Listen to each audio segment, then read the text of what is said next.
இப்போது புளி சாதம் ரெடி பண்ணுறதுக்கு சாதத்தை எடுத்து ஆற வைக்கணும். ஒரு பவுல் சாதம்.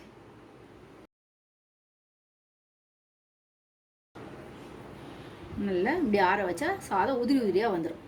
உதிரியானோடனே அப்புறம் நம்ம கடலைப்பருப்பு வேர்க்கடலாம் இல்லை போடும்போது நான் உங்களுக்கு வீடியோவில் சொல்கிறேன். இப்போ அடுப்பு பற்ற வச்சுக்கணும். பற்ற வச்சு 1 டேபிள் ஸ்பூன் எண்ணெய் விடணும். 1 டேபிள் ஸ்பூன் எண்ணெயை விட்டு நல்லா எண்ணெய் காஞ்ச உடனே அப்போ எடுத்து வச்சோம் இல்லையா தேவையான பொருட்கள் அதில் இந்த கடலைப்பருப்பையும் இந்த வேர்க்கடலையும் வறுத்து சாதத்தில் போட்டு அதுக்கப்புறம் தான் கிளறணும். அப்போ தான் நல்லா முறுமுறுன்னு இருக்கும். இப்போ கடலைப்பருப்பு போட்டோம். கடலைப்பருப்பு நல்லா வறுக்கணும்.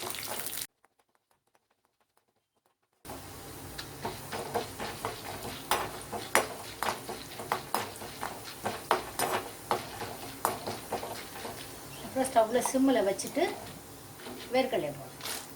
வேர்க்கடலை வறுத்த கடலை லைட்டாக வறுத்தா போடும். அவ்வளோ ஸ்டவ் ஆஃப் பண்ணிடலாம்.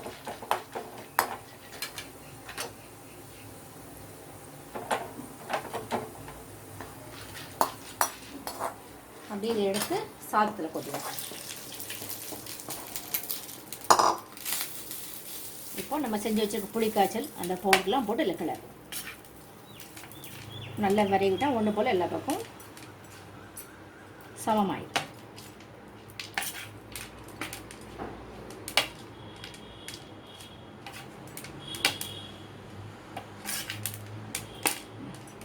இப்போ புளிக்காய்ச்சல் போட்டு வரும்.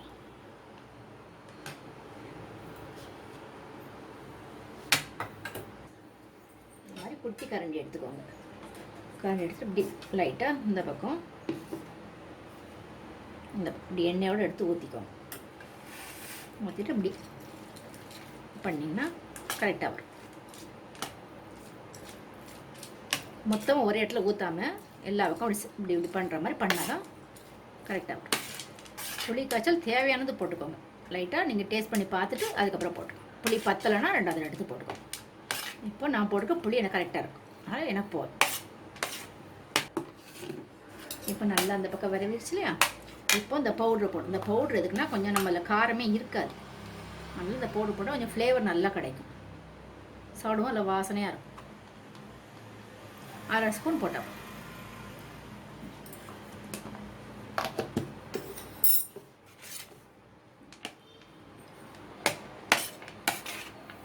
இப்போ எல்லா பக்கமும் விரவியாச்சு. பவுடர் ரொம்ப போட்டிங்கன்னா கசப்பு தன்மை கொடுத்துரும். ஏன்னா வெந்தயம் போட்டுக்கனால. ஆனால் லைட்டாக போட்டால் போதும்.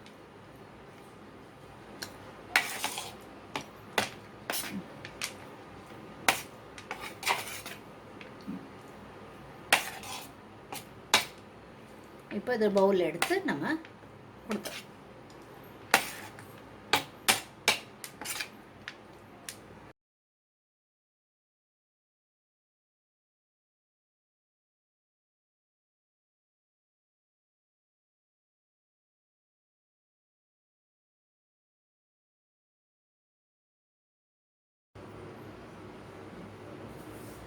ஹாய் ஃப்ரெண்ட்ஸ், இன்றைக்கி நம்ம லெமன் சாதம் செய்ய போகிறோம். லெமன் சாதத்துக்கு தேவையான பொருட்கள்: 1 பவுல் சாதத்துக்கு 2 எலுமிச்சம்பழம், கொஞ்சம் காஞ்ச வத்தல், கடலைப்பருப்பு, ஒரு கைப்பிடி கருவேப்பிலை, கொஞ்சம் வேர்க்கடலை, பெருங்காயத்தூள்.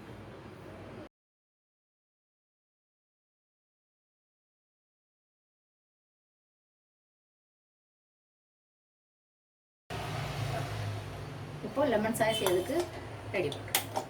அடுப்பு பற்ற வச்சுக்கணும். கடாய் வச்சுட்டு 2 டேபிள் ஸ்பூன் நல்லெண்ணெய் தான் விடணும்.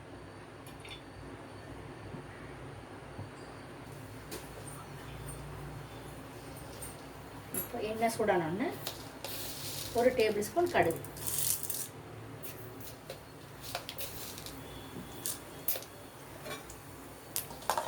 கடுகு நல்லா வெடித்த உடனே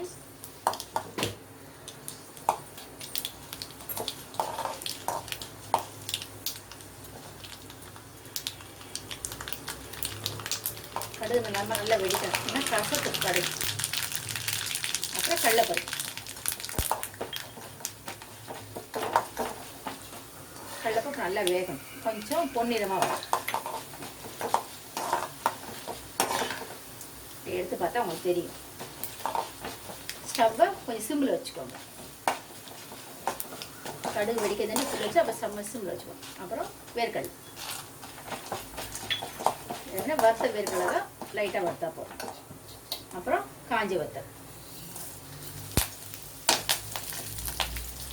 நான் 4 வத்தல் கிள்ளியிருக்கேன். உங்களுக்கு சாதத்துக்கு தேவையான காரம் நீங்கள் போட்டுக்கோங்க.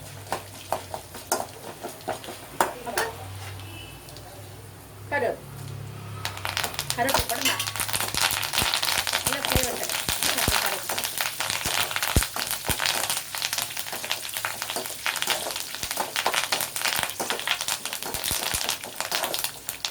இந்த மாதிரி நல்லா வெடிச்சோன்னா கருவேப்பிலை கொஞ்சம் இதாகிடும், சுருங்கி. இந்த கருவேப்பிலையோட சாதம் சாப்பிட நல்லா இருக்கும். அதுக்கப்புறம் கொஞ்சமாக பார்த்துக்கோங்க பெருங்காயத்தூள், அவ்வளோதான். அப்புறம்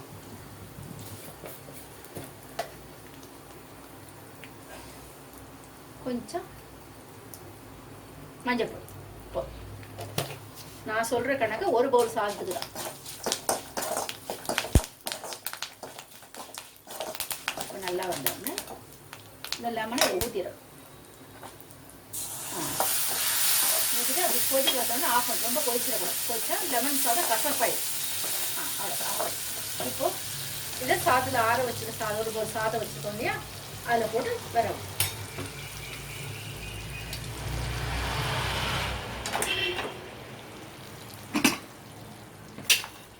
இப்போ அந்த சாதத்தில் இதை அப்படியே ஊற்றி கொஞ்சம் கொஞ்சமாக அப்படியே வரவிட்டோம்.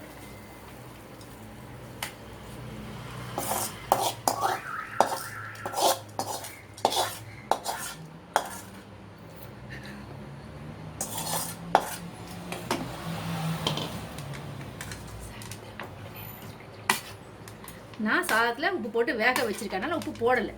நீங்கள் சாதத்தில் உப்பு போடலன்னா இந்த லெமன் சாதம் தண்ணி பண்ணுறோம் இல்லையா, லெமன் கொதிக்க வைக்கிறோம் இல்லையா, அதில் உப்பு போட்டுக்கோங்க. சரியா?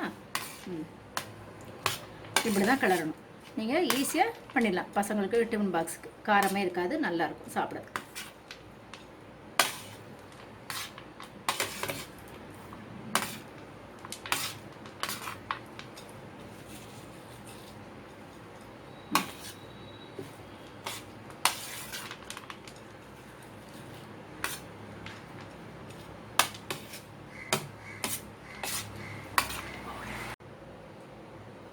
லெமன் சாதம் ரெடி ஆயிடுச்சு.